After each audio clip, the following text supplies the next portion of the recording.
ایک اسے فخر کے طور پہ یوز کر رہا ہو کہ ہم نے سستی کر دی ہے، ایک اپنے فائدے کے لیے اسے مہنگا دکھا رہا ہو، بڑھا کر بتا رہا ہو، تو وہاں کلائمیٹ چینج یا دوسرے مسائل آپ سمجھتے ہو کہیں ریلیونٹ ہے یا ایسی کوئی ضرورت ہے؟ آج کراچی کا میئر وہ مرتضیٰ وہاب دھواں دھار پریس کانفرنس کر رہا تھا کہ میرے 1.5 سال ہونے والے ہیں، میں اپنی کامیابی بتانا چاہتا ہوں، 300 گنا وہ کہتا ہے کہ ہم نے خزانے میں اضافہ کیا ہے، ریونیو میں، اور ہمارے اکاؤنٹ میں سے 2 بلین روپے پڑے، مطلب کوئی 2.25 ارب روپے، 4 کروڑ کی آبادی کا شہر دیکھیں اور خزانے میں پیسے دیکھیں، 300 گنا اضافہ ہوا ہے تب.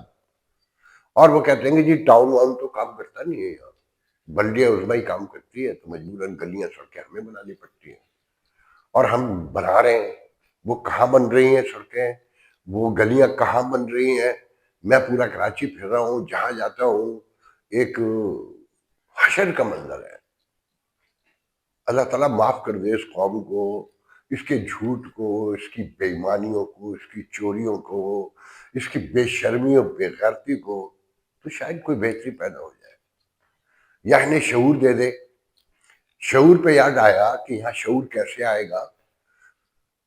ٹرمپ ایڈمنسٹریشن نے فیصلہ کیا ہے کہ گزشتہ 50-70 سالوں میں یو ایس ایڈ میں جو گڑبڑ ہوئی ہے اس کی تحقیقات بھی کی جائے، پروب ہو، اور اسے منظر پہ لایا جائے کہ کس کو کتنا پیسہ دیا گیا. اور اکثر پیسہ غربت کے خاتمے اور ڈیموکریسی کو پروموٹ کرنے، اس کا شعور بڑھانے کے لیے پاکستان جیسے ملک ہو گیا نا، کہ اس میں جو نام آ رہے ہیں سری لنکا، پاکستان، بنگلہ دیش، ساؤتھ افریقہ، کانگو، فلانے دھماکے، اور لاسٹ ایئر جو سب سے زیادہ پیسے دیے وہ یوکرین کو دیے $16 بلین، پھر 2.6 سم تھنگ 4 میرے خیال میں اسرائیل کو دیے، پھر اس طرح. تو پاکستان ٹوٹل جو بجٹ ہے اس کا یو ایس ایڈ کا جو سالانہ خرچ ہو رہا تھا وہ 44.5 بلین، 44.5 بلین ڈالر سالانہ. دنیا میں فلاح و بہبود کا سب سے بڑا ڈونر امریکہ ہے، یہ ذہن میں رکھیے گا، نو ون ایلس. اور یہ جو چیریٹی ہے پوری دنیا میں وہ بھی امریکہ میں سب سے زیادہ ہوتی ہے اور دی جاتی ہے، اور اسے آرگنائز کرنے کا فن بھی امریکہ نے سکھایا اور بتایا کہ charity is also professional job to do it. یہ نہیں ہے کہ ایک این جی او بنائی میں سب کچھ کروں گا، اس کا مطلب فراڈ شروع ہو گیا. اسے بھی پروفیشنل ٹچ دیا، اسے بتایا کہ یہ ایک پوری مینجمنٹ کے ساتھ خرچ ہوتی ہے. تو آپ کے ملک میں صرف اتنا بتاؤں گا ابھی، کیونکہ جتنا ڈیٹا آیا ہے میں وہ بتا رہا ہوں. 33,800 ملین ڈالر، کتنے؟ 33,800 ملین ڈالر 1947 سے لے کر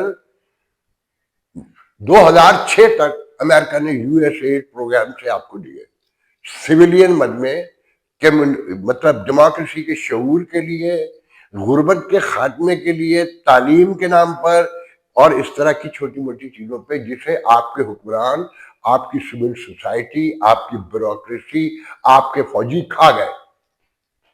ابھی ٹھہر جائیے میں اور بتاتا ہوں.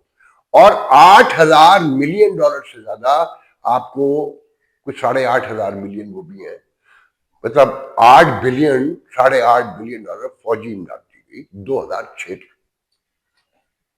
اس کے بعد ڈیٹا بھی خاموش ہے، پروب ہو رہا ہے، اور وہ انہوں نے تحقیقاتی ٹیمیں بنا دی کہ دنیا میں کہاں کہاں یو ایس ایڈ کی لوٹ مار ہوئی، اور کیسے کن کن لوگوں کو گئی، کن کن کمپنیوں کے نام پہ، این جی اوز کے نام پہ گئی، اور وہ سوسائٹی کے کون لوگ تھے، ان کا رول کیا تھا، وہ کتنی استعمال ہوئی، کتنی کھائی گئی، یہ سب بتایا جائے گا.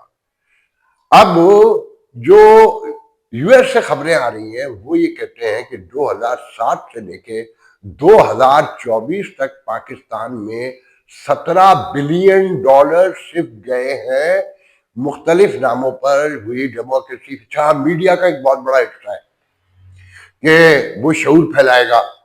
اس میڈیا نے آپ کو شعور جو دیا ہے وہ آپ کے سامنے ہے. مرغے لڑانا سکھایا، یہ فیسٹیوٹی آپ صبح سے دیکھ رہے ہیں کرکٹ کی لگی ہوئی ہے، اور ایک چہرہ ہے جسے کچھ دیر کے بعد کہیں وزیر داخلہ کے طور پہ بتایا جاتا ہے، کچھ دیر کے بعد اسے پی سی بی کا چیئرمین بتایا جاتا ہے، کہیں وہ عمارتیں چیک کر رہا ہے، کہیں وہ ناظرہ کا آفس کے چکر مار رہا ہے، اور لوگ بتا رہا ہے، خوشخبری سنا رہا ہے کہ پاسپورٹ بنانے کی اسپیڈ تیز کر دی گئی ہے، جاؤ کشتیوں میں ڈوبو مرو۔ اور ایف بی آئی 50 سال سے ایف آئی اے گڑبڑ جو پھیلا رہی ہے، لوٹ مار کر رہی ہے اور لوگوں کو بھر بھر کے جہاز بھیجتی رہی ہے، اب وہی ایف آئی اے جو ہے یہ معلومات کر رہی ہے کہ اس ملک میں انسانی اسمگلر کون ہے۔ Can you believe it؟ تو میں کہتا ہوں کہ جو کچھ انہوں نے کیا، ڈونلڈ ٹرمپ نے بالکل صحیح اقدام کیا، بند کر دیا کہ جب تک وہ کہتے ہیں نا کہ عام طور پہ کہ بھیک نہ دیں کہ ان کی عادت بنتی جائے گی، وہ پھر روٹی کمانے نہیں نکلیں گے، ایسی طرح پاکستان جیسے ملکوں کو جب تک یہ بھیک بند نہیں ہوگی، جب تک یہ ایڈ ملنا بند نہیں ہوگی۔ اچھا، یہ ایک ملک ہے امریکہ، سب سے بڑا، جو آپ کو بھیک بھیجتا ہے اور اس ملک میں اسے گالیاں دی جاتی ہیں۔ ابھی مجھے نہیں پتا وہ ڈیٹا کیسے نکلے گا، اب آئی ول ٹرائی مائی بیسٹ، ٹھیک ہے، کوشش کروں گا کہ اب یہ چیزیں بھی سامنے آئیں۔ جرمنی، یو کے، فرانس سے لے کر یورپ کے کوئی 11 اور 12 ملک کے چھوٹے سے چھوٹے ملک میں بھی پاکستان کی سول سوسائٹی کے نام پر، ڈیموکریسی کے نام پر، غربت کے خاتمے کے نام پر، ڈیزاسٹر کے نام پر، تعلیم کے نام پر، اسپیشل بچوں کے نام پر آپ کو ہزار ارب روپے دیے۔ آپ اندازہ کریں اور آپ کے ملک میں کیا ہے، اگر سے وہ ایڈ ہی خالی لگا دی جاتی تو کہاں سے کہاں پہنچتے۔ یہاں تو یہ ہوتا ہے کہ یہ میڈیا، اس نے بھی پیسے کھائے، مولویوں نے بھی یو ایس ایڈ سے پیسے کھائے ہیں، اس میں مفتی منیب الرحمان کا نام بھی نام آ رہا ہے، ابھی میں بہت سے نام نہیں لوں گا، وہ سب آنے والا ہے، آپ بے فکر رہے۔ تو آپ کو اندازہ ہوگا کہ اس ملک میں آپ کے گھروں میں یہ کہیں اور بات سے تو نہیں آئے نا، ہم ہی آپ ہیں۔ تو یہ ذہن میں رکھیں کہ جس پیمانے پر لوٹ مار اس ملک میں ہوئی ہے، اور اس ویسٹرن ورلڈ کو جس سے یہ لے کے کھاتے رہے، اس کے خلاف نفرت بھی پھیلاتے رہے۔ کمال بات دیکھیں، آج چائنا جو ہے ان کا سب سے اچھا دوست ہے۔ چائنا جس کی آبادی ہے آپ کی سرحد سے بہت دور رہتی ہے، ہزاروں میل دور، اور انڈیا جو ایک نے کامنٹ کیا کل میرے کسی ویور نے کہ انڈیا کے تو سارے شہر زیادہ سے زیادہ 200 کلومیٹر بنتے ہیں، میجر شہر جو ہے آپ سے، مگر ہماری ان سے لڑائی ہے، 10 جنگیں ابھی ہم نے ان سے اور لڑنی ہے۔ تو اس سچویشن میں آپ چیزوں کو دیکھ سکتے ہیں۔ میں تو صرف آپ کو یہ بتاؤں گا کہ آپ کے حالات یہ ہیں کہ ایک دن میں ڈمپر مافیا جو ہے 7 بندوں کو پھڑکا دیتا ہے، میاں بیوی جا رہے ہیں، اس کے چھوٹے چھوٹے بچے ملینیم مال پہ، 46 سال کا شوہر، 40 سال کی خاتون، ان کے 5 بچے بتائے جاتے ہیں، پھر 2 اور آج 3 سنا اور مار دیے۔ گورنر کہہ رہا ہے کہ یہ کب تک ہوتا رہے گا، وہ گورنر جو ویسے کتنی پھڑے مارتا ہے، آج کہہ رہا ہے کہ یہ میں تو کچھ بھی نہیں کر سکتا، اپیل کر رہا ہے سندھ حکومت سے کہ جناب اس کی انویسٹیگیشن ہو، فلانا ہو، ڈھماکہ ہو۔ بھئی جس شہر میں 300 زیادہ بجٹ تو آ گیا، پیسے تو آ گئے، مگر 10 مائل پہ جا کے ایک یا 20 بلکہ زیادہ 20 مائل یا 30 کلومیٹر پہ جا کے تو ایک سگنل ملتا ہے ٹریفک کا، اور پولیس والا اگر کہیں کھڑا ہے نا تو وہ جیسے چھپکلی چپل دے کے بھاگتی ہے نا، اس طرح سائڈ پہ کھڑا ہوا ہے، بھاگا پھر رہا ہے وہ چاروں طرف، اس کی سنتا کوئی نہیں ہے، صرف گھروں سے بندے اٹھانے کے لیے یہ لوگ تیز ہیں۔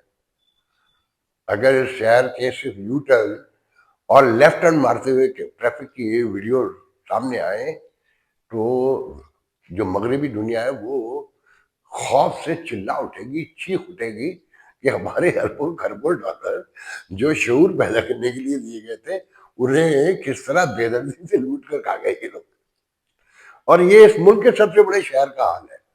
تو باقی تو یہ ریسٹ آف دی کنٹری تو یو کین امیجن، بلوچستان اس کے نام پہ پیسے کھائے گئے نا، مکمل دہشت گردی کی لپیٹ میں ہے، باغیوں کے پاس ہے، یا دہشت گرد جو چاہے آپ نام دیں، کہیں آپ خوارج بنا دیتے ہیں، کہیں کسی کو کچھ بنا دیتے ہیں، اور ترانے سنا کے، نغمے سنا کے آپ کہہ رہے ہیں ہم 10 جنگیں لڑیں گے، اور جو دانشور رکھے ہوئے ہیں وہ کہتے ہیں کہ غربت کتنی بھی ہو لڑائی تو لڑ سکتے ہیں، جب چاہے لڑ لیں، ہمیں کوئی فرق ہی نہیں پڑتا.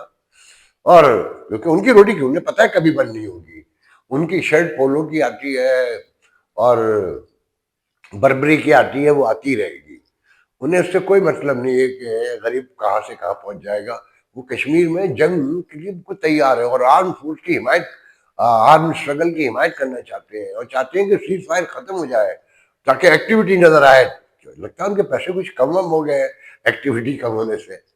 تو آپ اس ملک کے بارے میں بس یہ ذہن میں رکھیں کہ یہاں کبھی جمہوریت نہیں آئے گی. اور آخری بات سنتے جائیے، آپ کے ملک میں پولیو پچھلے سال 77 لوگ تھے، اور 7-8 سال پہلے لگ رہا تھا کہ پولیو ختم ہونے جا رہا ہے، ہم اس ملکوں کی اس فہرست میں چلے جائیں گے جہاں پولیو نام و نشان نہیں ہے.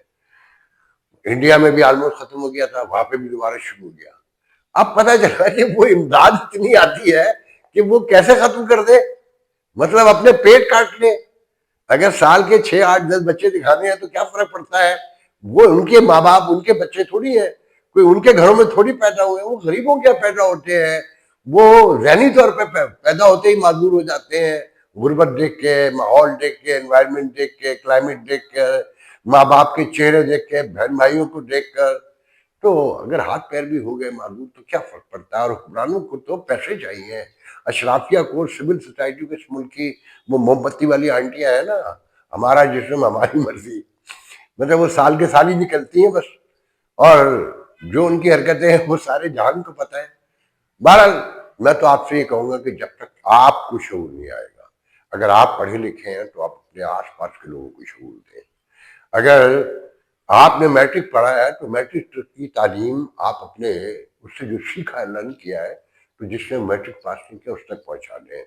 آپ بی ایس سی کیا، آپ نے ایم فل کیا، آپ نے پی ایچ ڈی کیا ہے، اس سے جو دنیا کو سمجھا ہے وہ آپ کم پڑھے لکھے لوگوں تک پہنچا دیں.